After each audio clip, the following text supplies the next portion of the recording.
assuming everybody now wants to blame Zelensky for this or for that. Okay. Bottom line is, Mike, eventually Russia will come against Israel. I mean, that is a given as far as I'm concerned. And another thing I want you to know is eventually that move is going to be against God's heart, which means God says, I am against you, Gog.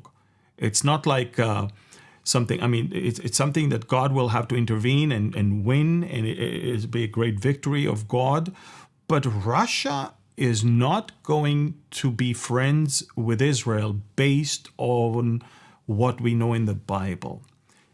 Mm-hmm. Therefore, Okay. what I concluded, and it's my personal conclusion, is that the Russian-Ukrainian conflict will have to somehow end with the upper hands of the Russians in Ah, order for them to, in order okay. to move on to the next thing. And the Yeah. other thing is, Mike, at the same time that Trump is now trying to bring peace to Ukraine, at the same time we can see another very interesting thing that is happening.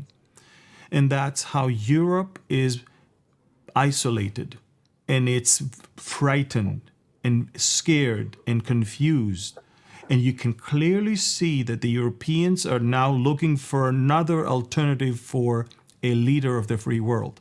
I mean, I heard it from some of Interesting. their leaders. And when you Okay. see that and you take in consideration the fact that the Antichrist will rise from Western Europe as the leader of the free world, and he will be rising physically from that part of the world,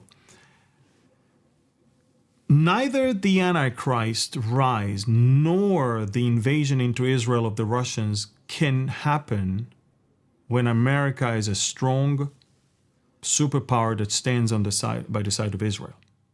Hmm. So both events will eventually come to fruition when America will decline. And okay, now you have to ask yourself, okay, what could possibly bring the decline of America? It's one of two Hmm. things. Either Yeah. something is going to hit America, or something, okay, if you go to the bad options, so it's a tragic thing. But if you go to the good option, that could be the rapture.